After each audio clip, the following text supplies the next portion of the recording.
Hello students, welcome to learning chemistry with S K Verma. Coordination chemistry के पिछले video में हमने वीबीटी का इंट्रोडक्शन लिया था और आज हम लोग वीबीटी के माध्यम से किस तरह से octahedral complexes, square planar complexes और टेट्राहेड्रल कॉम्प्लेक्सेस बनते हैं यह समझेंगे और उनकी जो प्रॉपर्टीज है वो किस तरह से मैग्नेटिज्म पैरामैग्नेटिक होते हैं या डायमैग्नेटिक होते हैं ये हम लोग समझेंगे। तो वैलेंस बॉन्ड थ्योरी के माध्यम से किसी भी कॉम्प्लेक्स की जियोमेट्री, मतलब वो ऑक्टाहेड्रल होगा या स्क्वायर प्लेनर होगा या टेट्राहेड्रल होगा, इसको बताने के लिए वीबीटी में हाइब्रिडाइजेशन का कॉन्सेप्ट इंट्रोड्यूस किया गया है। इसे हम पिछले वीडियो में देख चुके हैं कि कौन सा हाइब्रिडाइजेशन होगा तो कौन सा कॉम्प्लेक्स बनेगा।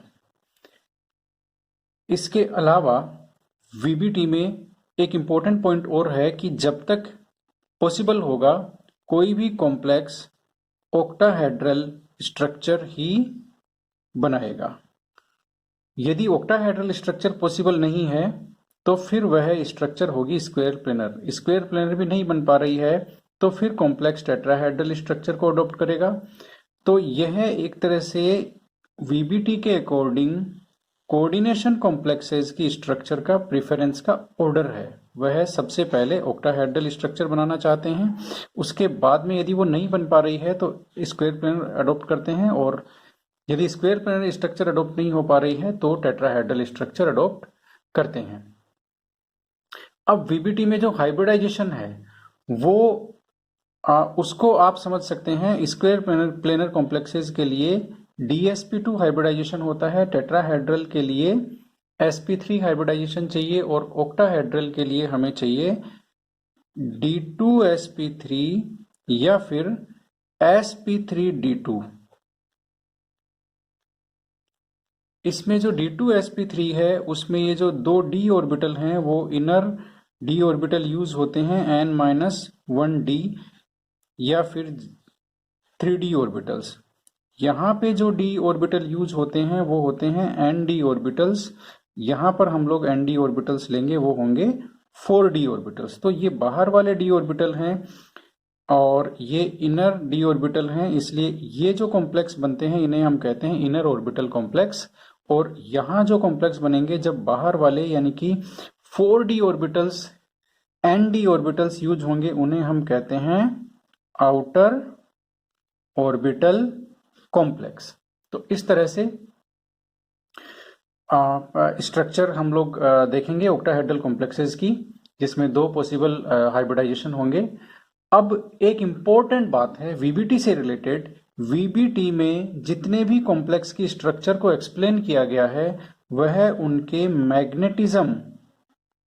मैग्नेटिज्म के डेटा को सेटिस्फाई करने के लिए किया गया है। मतलब वीबीटी के बेस पे स्ट्रक्चर एक्सप्लेन करने के लिए हमें यह पता होना चाहिए कि उसमें नंबर ऑफ अनपेयर्ड इलेक्ट्रॉन कितने हैं, नंबर ऑफ अनपेयर्ड इलेक्ट्रॉन कितने हैं, या फिर उसका मैग्नेटिज्म क्या है।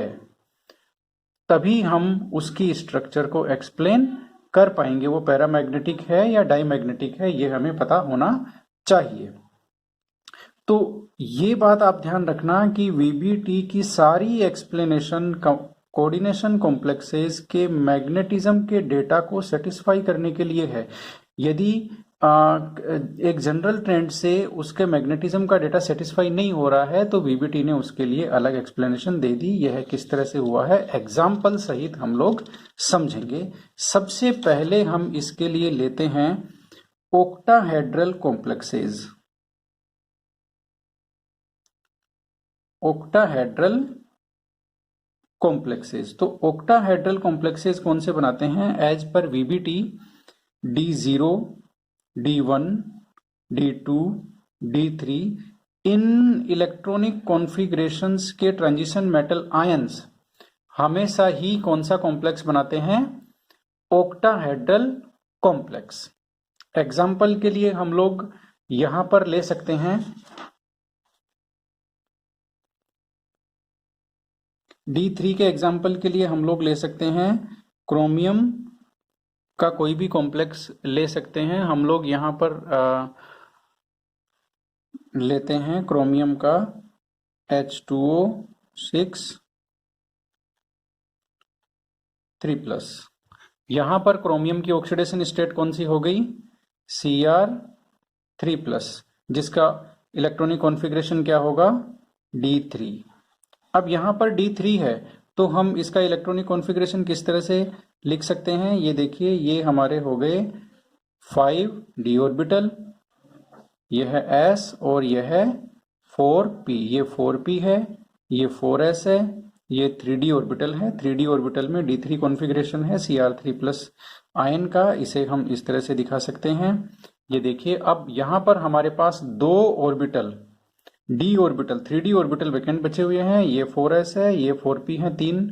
और यहाँ पर हम आगे 4d बना भी सकते हैं, ये अभी हमारे काम नहीं आएंगे।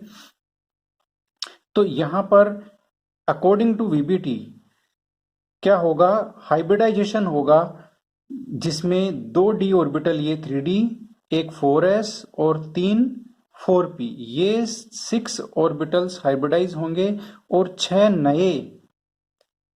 6 नए ऑर्बिटल बनेंगे।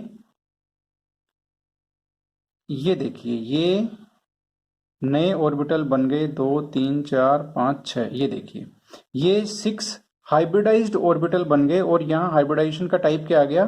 2 d ऑर्बिटल, एक s और 3 p। तो क्या हो गया? D2sp3 हाइब्रिडाइजेशन यहाँ आ गया। 6 के 6 हाइब्रिडाइज्ड ऑर्बिटल वैकेंट है। इन 6 ऑर्बिटल्स में H2O लिगेंड अपने इलेक्ट्रॉन पेयर डोनेट करेंगे और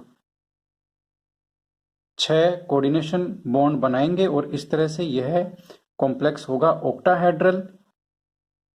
और ऑक्टाहेड्रल कॉम्प्लेक्स का मैग्नेटिज्म अब आप यहाँ देख पा रहे हैं। यहाँ पर 3 अनपेयर्ड इलेक्ट्रॉन है इसमें। ये सारे इलेक्ट्रॉन पेयर्ड रहेंगे जो पेयर्ड जो डोनेट किए गए हैं H2O लिगेंड से। और ये 3 अनपेयर्ड रहेंगे। तो अब इसका ये जो होगा, ये पैरामैग्नेटिक कॉम्प्लेक्स है और इसका स्ट्रक्चर ऑक्टाहेड्रल है। तो इस तरह से, और यहाँ पर इनर d ऑर्बिटल्स यूज हो रहे हैं, इसलिए यह इनर ऑर्बिटल कॉम्प्लेक्स है। तो इस तरह से ये जो ऑक्टाहेड्रल कॉम्प्लेक्स है उसकी एक्सप्लेनेशन है एज पर VBT। अब हम लोग अगला कोई भी कोऑर्डिनेशन कंपाउंड का एग्जांपल लेते हैं।